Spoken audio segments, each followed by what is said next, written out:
Hello, everybody, and welcome to Taking Control, the ADHD podcast on rashpixel.fm. I'm Pete Wright, and right over there is Nikki Kinzer. Hello, everyone. Hello, Pete Wright. Hello, Nikki Kinzer. I'm telling you, my whole mojo is off because we're not recording this on a Friday morning. I know, it's a Monday morning, and we're a little bit ahead. Very strange. Yeah. Yes, because you're doing a thing. You're traveling, yes. Right? Is it work-related, or are you vacationing? No, I'm going to the CHAD conference.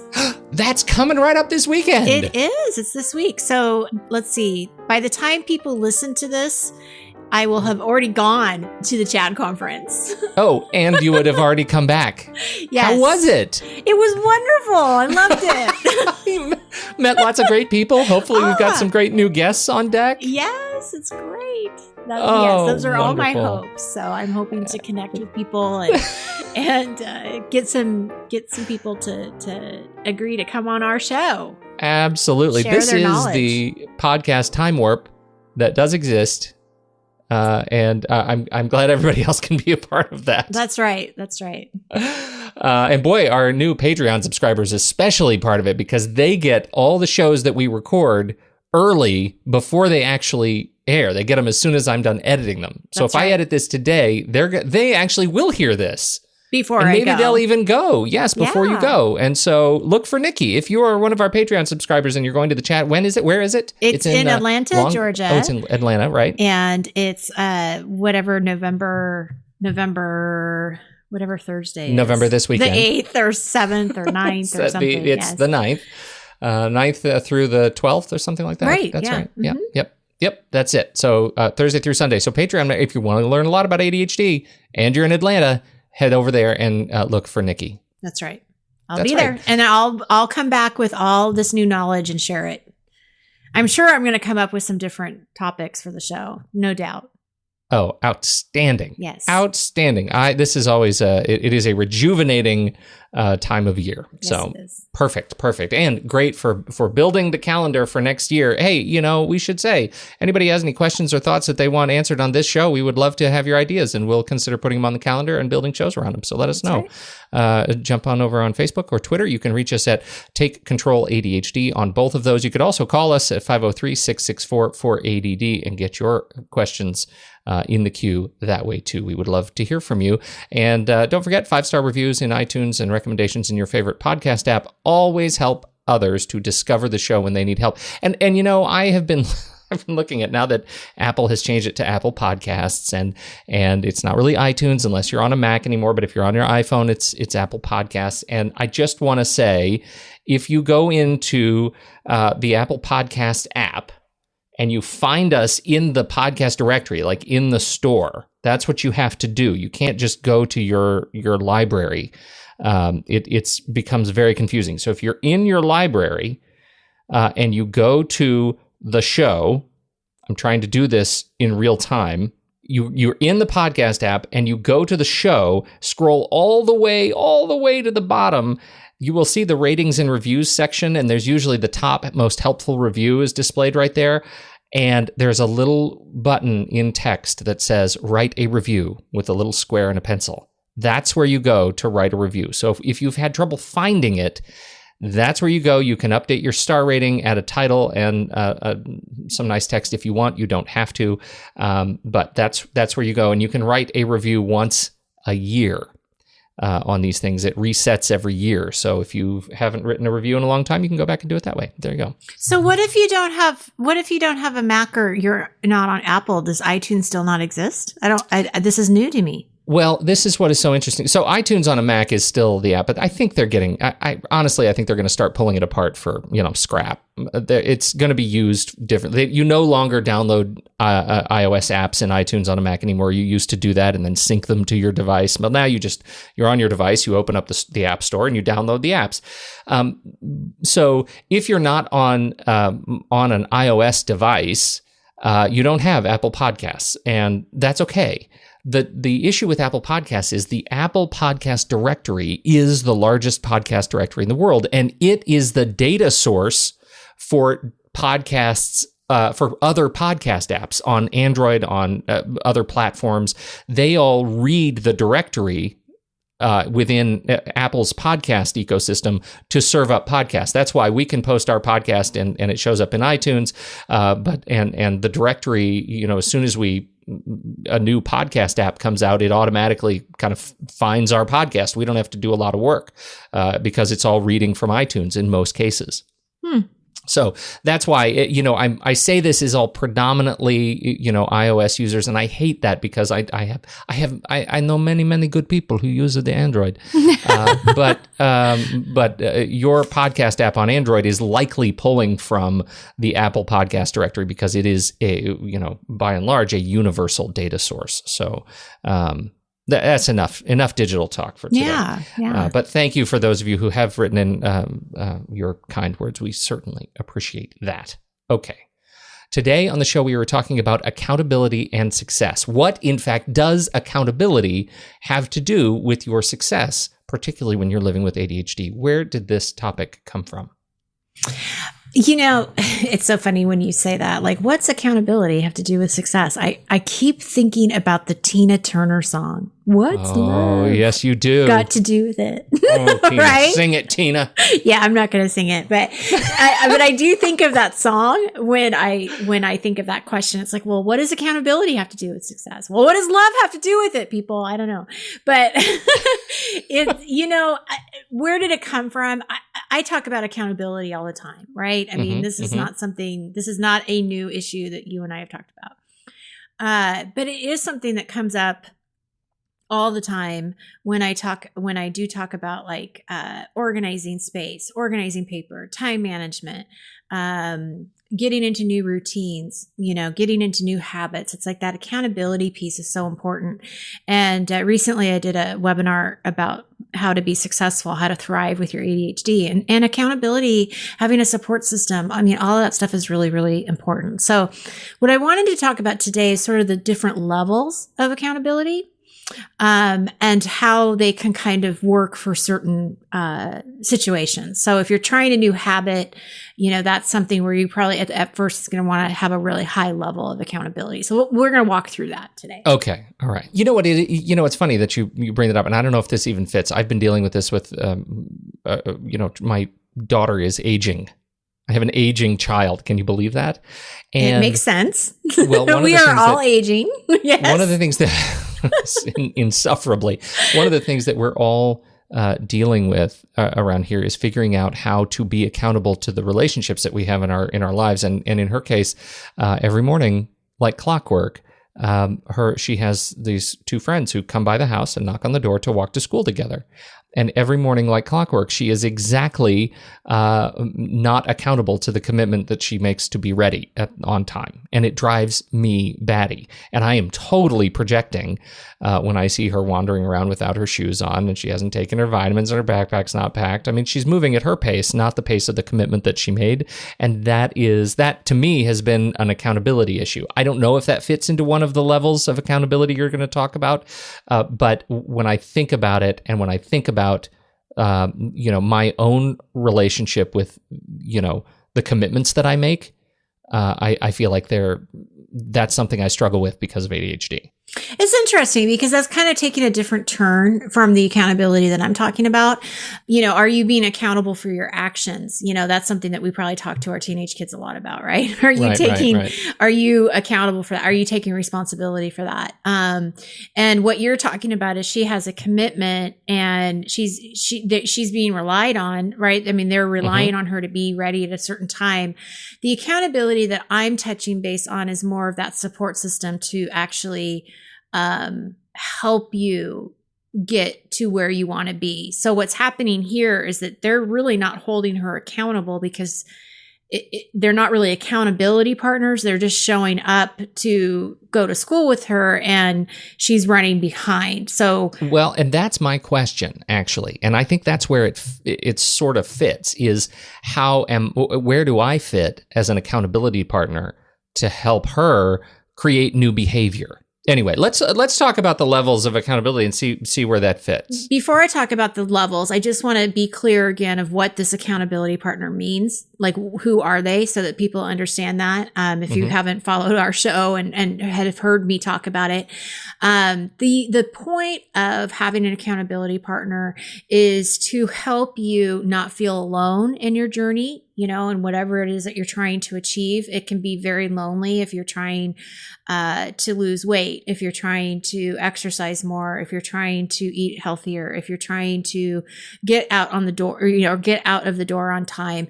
Those things, if you do them by yourself, can be a very lonely process. So the accountability person is really supposed to be a support system and there to help you get those goals. And they do that by really keeping track of kind of where you are, what's been going on, and keeping you accountable in a way that's not judgmental. So that's a really key piece to ADHD, is that we don't want a trainer or somebody who is really hard on you. That's not going to work, because you're not going to want that judgment. You're going to really be resistant to that. So you got to have somebody that's supportive, that you feel like you can trust and be really open with. But at the same time, and I'll talk about this in just a second too, it's important that we don't settle for excuses either. We need somebody who's going to push us a little bit more than we would push ourselves. So we want to be uncomfortable. We want to know, is this really a valid excuse, or are you just really trying to avoid what it is that you're trying to do because you're trying to make this other thing more important than it really is? Right. You don't have the opportunity to play tricks with yourself and try to justify it because somebody else is there with you. That you have to explain it to. So that could be, where your daughter looks at you as, okay, it's not about me not going through the checklist. Like, I went through the checklist. I just have to start earlier, or whatever it might be. Right. Yeah. The other piece that the accountability partner helps us with is to talk these things out when we do have challenges and roadblocks. So instead of staying stuck and avoiding it and giving up, now we have somebody that we can actually say, hey, this is where I'm struggling, and you're going to be more likely to keep going and to keep trying than to give up if you're just by yourself. Absolutely. And you see success, I think, quicker.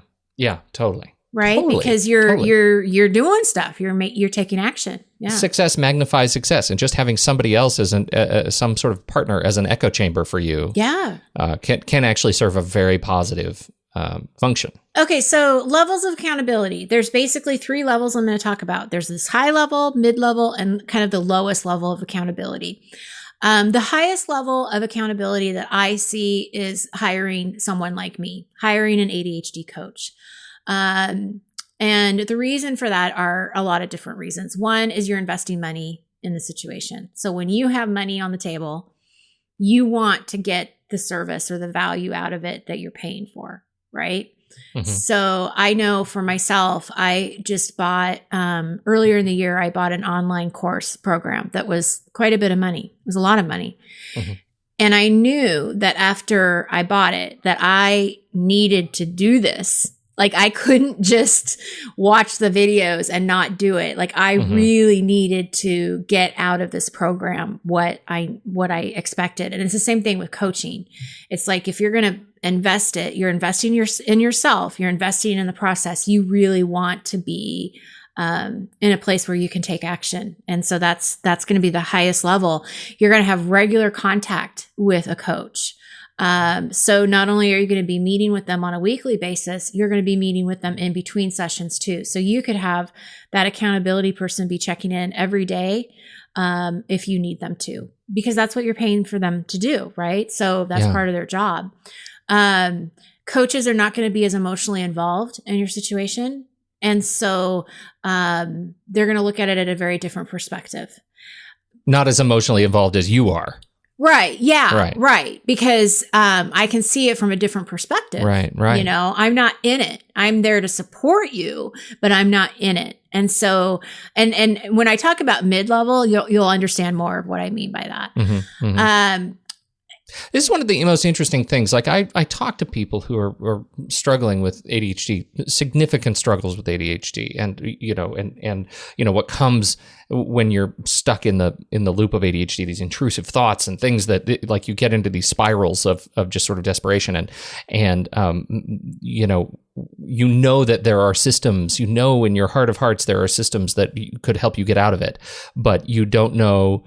You don't know how to get them there, and the excuse, and I'm categorizing this as an excuse of why they're not hiring a coach, why they're not investing in a relationship with a coach, is that they don't have their life in order enough to be able to welcome a coach into their life, which is the quintessential catch-22 of sort of avoiding support, right? Like there is no way you're going to be able to get yourself out of, to build the right kinds of living systems that's going to get you out of this spiral until you hire a coach, but you don't think you can hire a coach until you get yourself at least a little bit out of the spiral.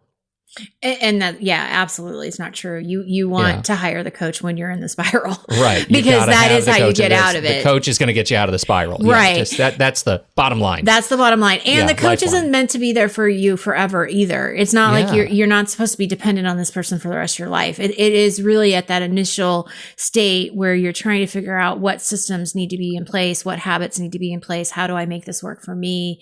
And one of the ways you do that is that accountability piece of the coach. So right. Absolutely. Well, and I think that from, a good ADHD coach is always going to come from a place of non-judgment. I'm not here to make people feel bad. I'm not here to make people feel like they have to go back to their past and figure out why, what held them back before. In fact, I will tell people we don't need to know that. What we need to know is how are we going to move you forward, and keep looking forward. It doesn't matter all of the things that you've tried before or didn't try. It's a new day. It's a new situation. And it's a new story that you're putting together. And so, and we're not as tied to the outcome either, right? Because to me, a small step is just as big as a big step. Like to me, that is just Any as much to celebrate. Still a step. Yeah. So like, even if you, I had a client recently that just said, one of the great things that she did this week is that instead of going on Google to look for her questions that she had, she actually wrote them down so that she could go talk to her therapist about it. So instead of going down the rabbit hole of Google, she just wrote her question down, and now she's going to go talk to her therapist about it. That was a win. That's huge. That is a huge awakening for living with ADHD. Yeah. My goodness. Yeah. So that was, those are the things that we're looking for. So that, high level of accountability obviously is going to be with the coach. The second high level of accountability is going to be with group coaching. So that's definitely, it's a little bit of a different dynamic because it's not so one-on-one, but it can actually be a really good dynamic for some because you're not just you're actually accountable to more people than just one person. Plus they understand you, they get you. Again, there's no judgment. There's just a lot of support, and having that check-in every week with your group can be that little motivation to get one or two things done because you want to be able to talk about that at the group. And so that can definitely be a very high level of accountability if you choose it to be so. So mid-level is going to be that friend or family member. And this is really where that kind of emotional piece comes into play, because if you're a friend or a family member, you may be closer to the situation, and it may not be as easy to step away from that. So you really have to be careful when you're choosing an accountability partner with somebody that you know. I tried to have my sister be my accountability partner with exercise, and it completely failed. What? Oh yeah. Oh no. Like, we totally were like, we both sabotaged ourselves. Like, where did it fall apart? Because we just didn't have we were both in the same situation. We both wanted to, lose weight, get healthy. But if we didn't really feel like going and meeting and having that walk, then it was so easy to get out of. Well, Yeah. I'm tired. Yeah, me too. We'll do it next week. You were exactly accountability partners. You were just accountable to the wrong objective. To the wrong stuff. We Right. go out to lunch expecting There to you eat go. like a nice salad. I kind of No, want Nikki, a cheeseburger. you have to focus on going out to lunch with me. I'm your Yeah. accountability partner. Yeah. So, we'd go to lunch. Okay. Well, thinking, okay, we'll have a salad. And then I kind of want a cheeseburger. Yeah, me too. Okay. Like it didn't work. So you do have to be careful, right? Because either they're going to let you get away with it, or the flip side is that you're going to be really mad. Like I can't have my husband be my accountability partner with losing weight, right? Because I'm going to get mad if he tells me not to eat the piece of candy. Like, I'd be like, who are you to tell me I can't have candy? You tell me. So you got to be careful. I mean, that's the mid-level, because it can work. I mean, I had a friend who was a great accountability partner. She lived in Portland. I lived here in the Eugene Springfield area. So we didn't see each other all the time, but we texted each other all the time. And we definitely checked in and talked about, the choices we were making and the exercise we did that day. And that worked really well because we were separate enough that we didn't let ourselves, we didn't let each other get away with stuff that we shouldn't get away with. Yeah. So you can find it. You just have to have the right one and balance. And again, I think the trust factor is really important. You need to be able to tell your partner everything. You have to be completely honest with them because they can't help you if you're not being honest about what's really going on. And then you just set the boundaries at the beginning. Like, this is what I need from you. This is what would be really helpful, is if you check in every day or check in every other day and just keep me on track and, ask me these set of questions at the end of each week. Just really set the boundaries so it's really clear.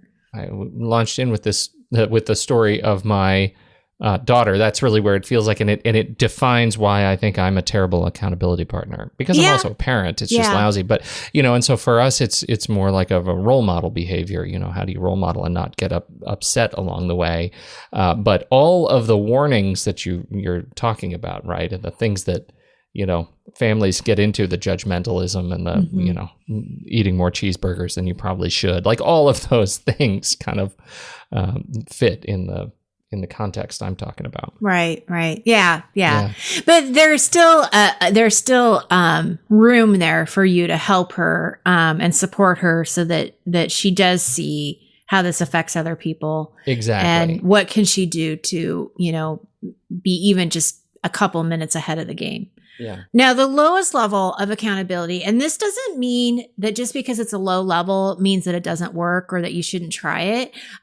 It just isn't going to be as strong as having a coach or having a family member or friend check in on you. And that would be like chat rooms, ADHD support groups, like the free support groups Chad has in bigger cities. Chad will have like a once a month support group. Those can be helpful because you can certainly talk about what you're doing and bring it up. It's just that it's not going to be as hands-on. It's not going to be that consistent check-in daily or weekly. So you're kind of like, it's sort of like that thing of you're posting something on Facebook so that the public knows, the world knows, like your community knows you're doing this. So that kind of puts you in this accountability stage. Mm-hmm. But yet not many people are probably going to check in and say, hey, did you really do that? Right? Yeah, right. Because they don't, once they turn off the computer, they don't care. Right. It's hard to find that kind of relationship. Yeah. A couple other things that you can do that are low level accountability. Again, it's really going on sort of that motivation on your own. And that's like tracking sheets, journaling. Those things can still keep you accountable. It's just, again, you're missing that piece of having that other person checking in on you. But I'll tell you, I mean, we've talked about tracking sheets before, and they can really help. If you're really trying to drink more water or you're trying to meditate every day, if you have a tracking sheet where you can check that box every single time you meditated, that can be motivation. That's just a little low level accountability might be just enough because you like those checks. You like those check marks. You like how it makes you feel. So you keep going. Those things can definitely work too. Yeah. So that's... It's interesting. I'm as I've talked about a lot, my accountability partner is the public in participation with this NaNoWriMo thing that we mentioned last, and they're writing the novel. And boy, has ADHD been a blessing and a curse in the first, as we record this 6-7 days.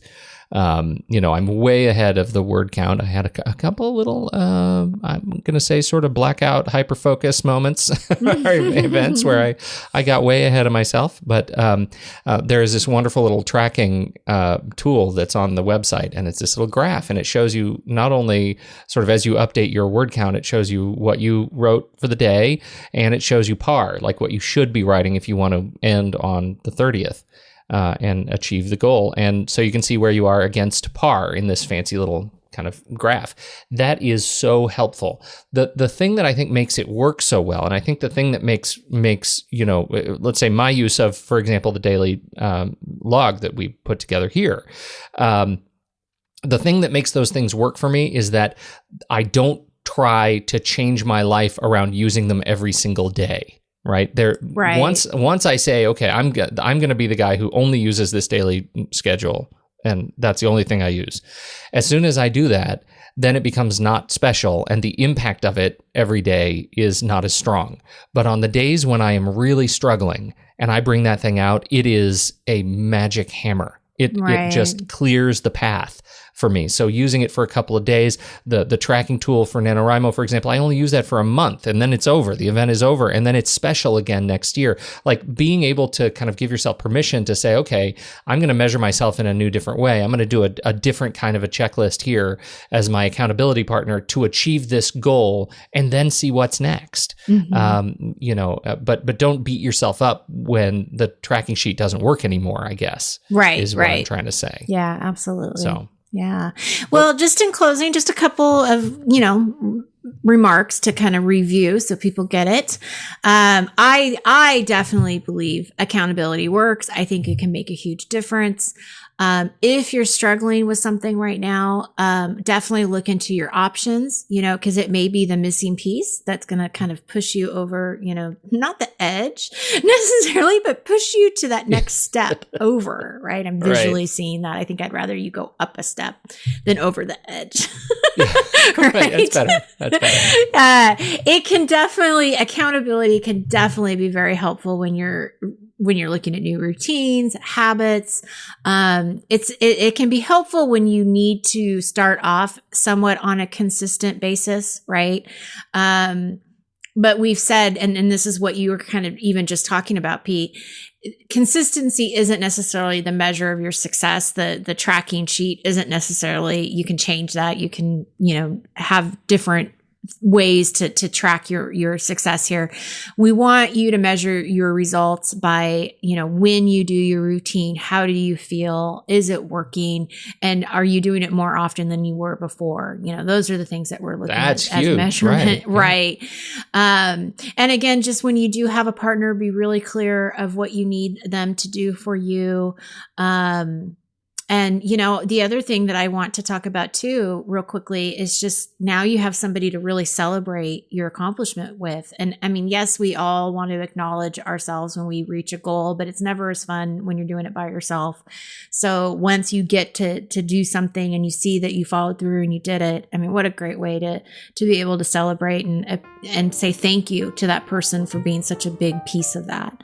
So that's what I want to say about that. If you are interested in learning more about my coaching services, I do encourage you to check out my website and check out the starter package that I have available. It includes 10 sessions within a 12-week period of time, which is a really great period of time to get going and start some new habits and systems and get those routines in place and accountability for sure. So absolutely. There you go. Yes. Well done, Nikki. Thank you so much for this structure. Give yourself a chance. Give yourself permission to try these things, and report back. Let us know over on Facebook. Let us know how it's going. Who are your best accountability partners?